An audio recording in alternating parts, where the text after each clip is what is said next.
రేపటి నుంచి శాసనసభ సమావేశాలు ప్రారంభం కానున్నాయి. 16వ శాసనసభ 5వ సమావేశం రేపు ప్రారంభం అవుతా ఉంది. సాధారణంగా శాసనసభ్యుల విధులు బాధ్యతల్లో శాసన వ్యవస్థను గౌరవించడం, శాసనసభలో ప్రజా సమస్యలు ప్రస్తావించడం, రాష్ట్ర ప్రగతి కోసం జరుగుతున్న చర్చల్లో పాలు పంచుకోవడం, ప్రజల బాగోగుల గురించి మాట్లాడడం, శాసనాలు రూపకల్పనలో తగిన సలహాలు సూచనలు ఇవ్వడం, ఇవి శాసనసభ్యుడికి ఉన్న ప్రాథమిక బాధ్యతలు.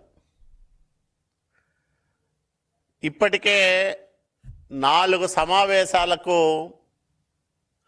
డుమ్మా కొట్టింది వైసీపీ శాసనసభాపక్షం.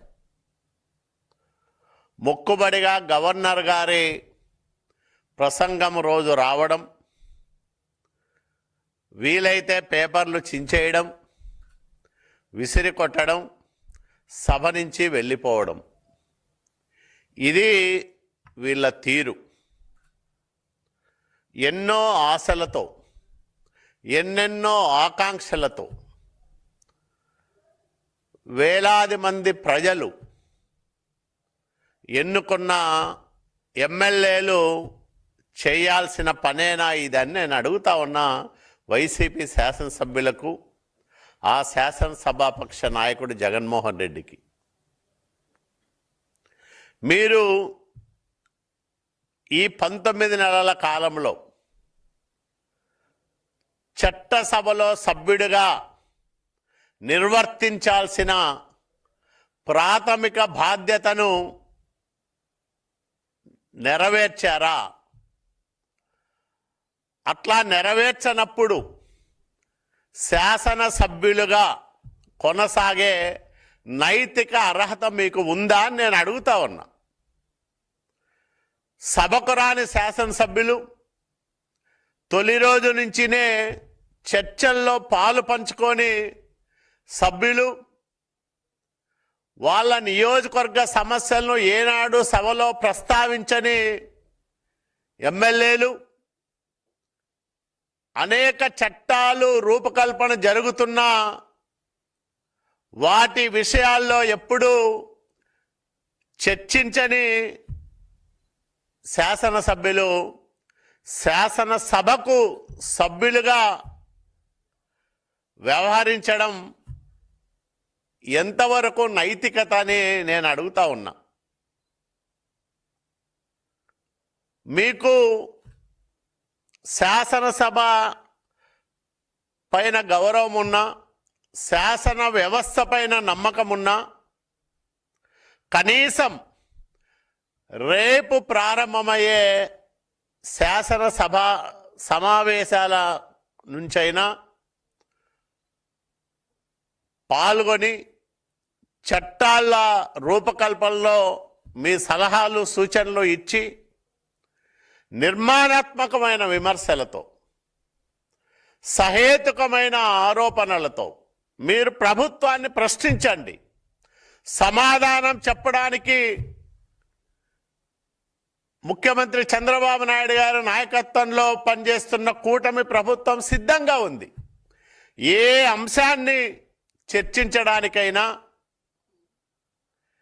ఏ విషయం పైన మాట్లాడడానికైనా, మీరు అడిగే ఎలాంటి ప్రశ్నలకు అయినా సమాధానాలు ఇవ్వడానికి, సత్యాలు ప్రజలకు చాటడానికి కూటమి ప్రభుత్వం సిద్ధంగా ఉందనే విషయాన్ని ఈ సందర్భంగా నేను వైసీపీ నాయకులకు చెప్తా ఉన్నా. కనీస మర్యాద పాటించరు, శాసనసభ వ్యవస్థను గౌరవించరు,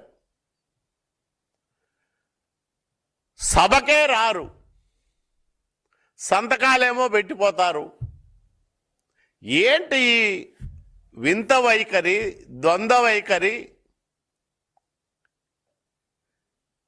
ఇప్పటికైనా మీ ఆలోచనల్లో మార్పు రావాలి.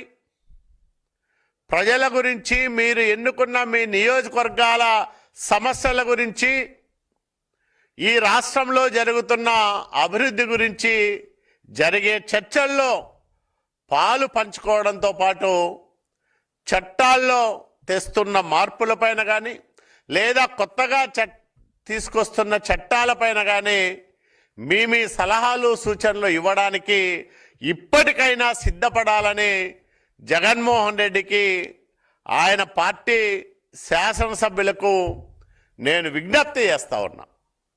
ఎందుకంటే శాసనసభ సభ్యుడిగా అద్భుతమైన అవకాశం శాసనసభలో మాట్లాడే దానికి.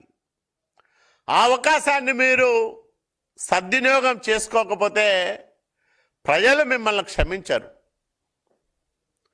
5 సంవత్సరాల జగన్మోహన్ రెడ్డి అరాచక పరిపాలన, విధ్వంసకర విధానాలు, వ్యవస్థలను భ్రష్టు పట్టించిన తీరు, రాష్ట్ర అభివృద్ధిని నాశనం చేసిన విధానం, ఇవన్నీ చూసి భయంతో ఒకవైపు చంద్రబాబు నాయుడు గారు, పవన్ కళ్యాణ్ గారు, అట్లాగే భారతీయ జనతా పార్టీ నరేంద్ర మోడీ గారు వీళ్ళందరూ కలిసి రాష్ట్రాన్ని బాగు చేస్తారనే ఒక నమ్మకంతో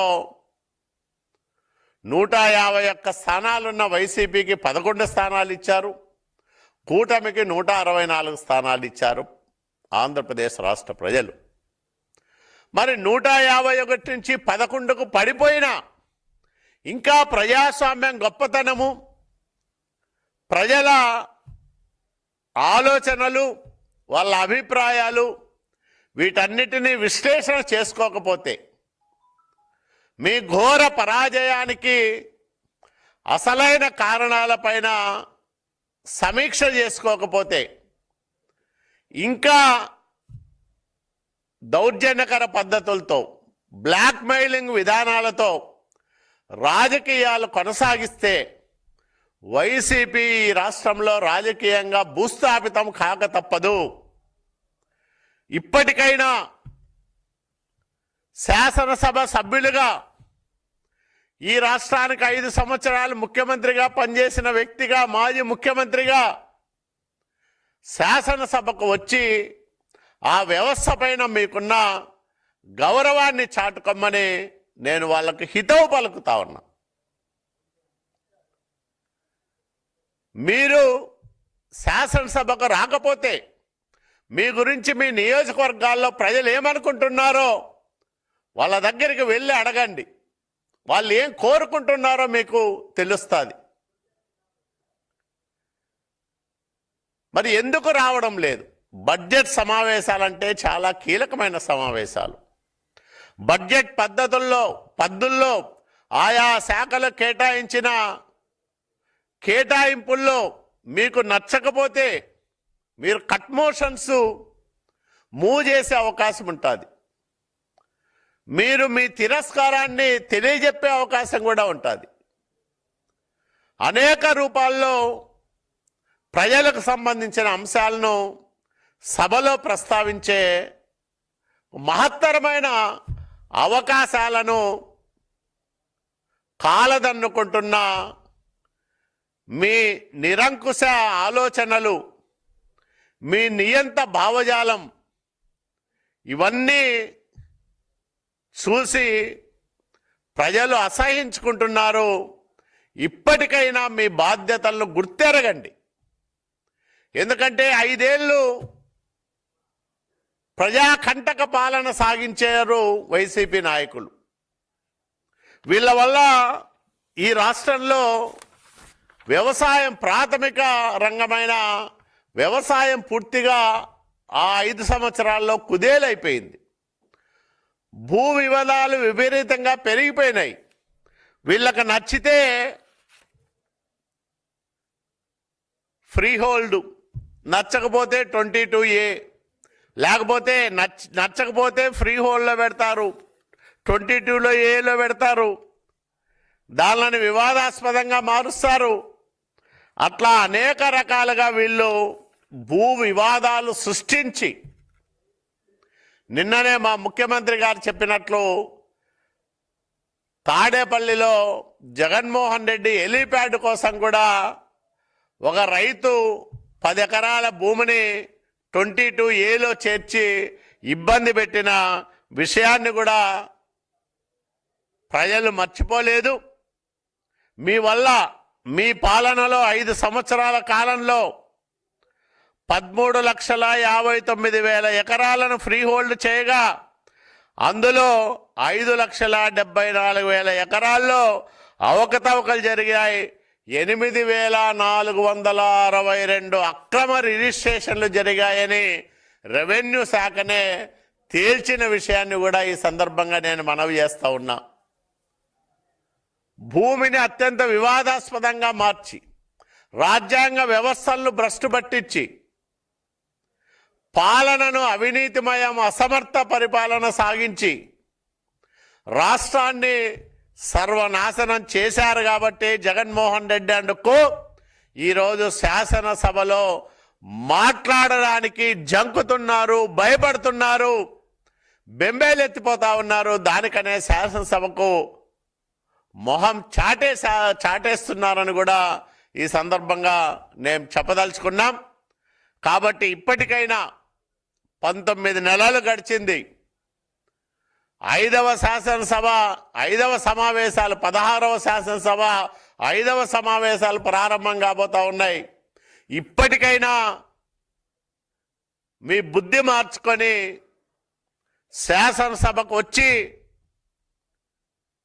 ప్రజా సమస్యలపైన మాట్లాడండి. చట్టాల విషయంలో భాగస్వాములు కావండి. అర్థవంతమైన చర్చలు చేయండి. అందరూ కూడా మెచ్చుకుంటారు. కాబట్టి శాసనసభ హుందాతనాన్ని పెంచే విధంగా మీ భాగస్వామ్యం ఉండాలి. ఆ రకంగా మీరు ఆలోచన చేయాలని వైసీపీ శాసనసభాపక్ష సభ్యులకు నేను విజ్ఞప్తి చేస్తూ, కనీసం రేపటి నుంచి జరిగే శాసనసభ సమావేశాల్లో జగన్మోహన్ రెడ్డి ఆయన సహచర సభ్యులందరూ కూడా పాల్గొనాలని మరీ వాళ్ళందరికీ కూడా విజ్ఞప్తి చేస్తూ సెలవు తీసుకుంటా ఉన్నాం.